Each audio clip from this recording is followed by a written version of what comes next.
For this activity, we're going to be modeling sequences using tables, graph, explicit, and recursive equations.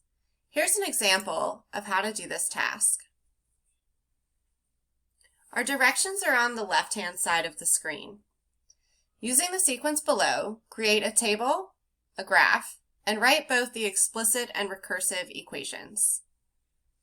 The sequence is 4,000, 1,000, 250, and 62.5.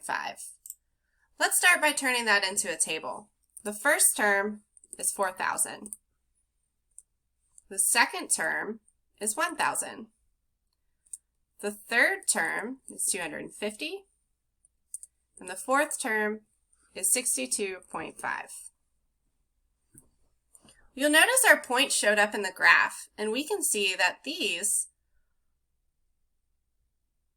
are following a curve.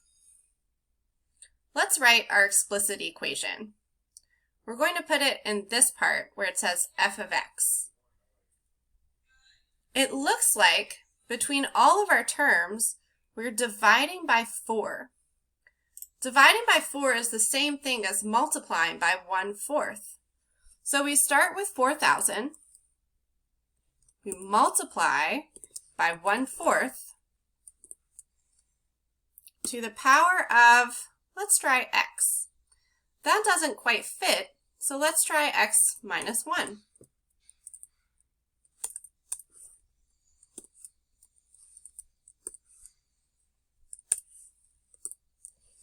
That fits our graph perfectly.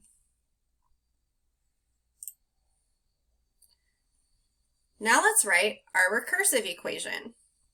It started the current term for us.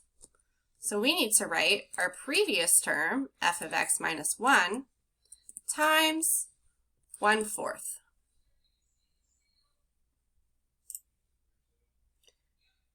This sequence is curving and multiplying by a constant ratio, so it's geometric.